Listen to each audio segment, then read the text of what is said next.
এইটো প্ৰত্যাশিতই আছিল। আমি ভাবিছিলোঁ যে দিল্লী আমি নিশ্চিতভাৱে জিকিম। এতিয়া বাকী যেইকেইটা ৰাইজৰ লগত নাই বুলি আমি ভাবোঁ বা ৰাষ্ট্ৰৰ লগত তেনেকৈ নাই, সেইকেইটা ৰাজ্য নেক্সট আমাৰ 26ত চাব লাগিব। আমি আশা কৰোঁ যে নিশ্চিতভাৱে 26ত অলমষ্ট আটাইকেইটা ৰাজ্যতে যাৰ য'ত য'ত ভোট হ'ব বিজেপি চৰকাৰ হ'ব। কি ক'ব আপুনি? প্ৰায় 26 বছৰৰ অন্তত ভাৰতীয় জনতা পাৰ্টীয়ে দিল্লী পুনৰুদ্ধাৰ কৰিবলৈ সক্ষম হৈছে। গতিকে আমি ধুবুৰীবাসী ৰাইজৰ লগত আমি জিলাৰ আমাৰ প্ৰতিজন কাৰ্যকৰ্তাই আমি উৎফুল্লিত। আমাৰ প্ৰতিখন মণ্ডলত ধুনীয়াকৈ এই আনন্দ উদযাপন কৰি আছে চবে। আমি ভাবিছোঁ যে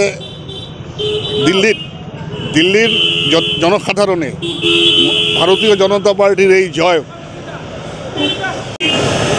মোদী ডাঙৰীয়াৰ লগতে আমাৰ দলৰ জ্যেষ্ঠ নেতৃত্বক আমি ধন্যবাদ দিছোঁ। আমি উৎফুল্লিত, আমি আনন্দিত। আমি যেইটো বিচাৰিছিলোঁ যে দিল্লী আকৌ আমাক পাব লাগে, 26 বছৰ আগত দিল্লীত আমি আছিলোঁ, আকৌ দিল্লী পালোঁ, এইটোৱে আমাৰ ছেটিছফেকশ্যন। আমি বিৰাট খুশি, আমাৰ কাৰ্যকৰ্তা বিৰাট খুশি, খুব ভাল লাগিছে দিল্লী জিকিছোঁ আমি। ধন্যবাদ।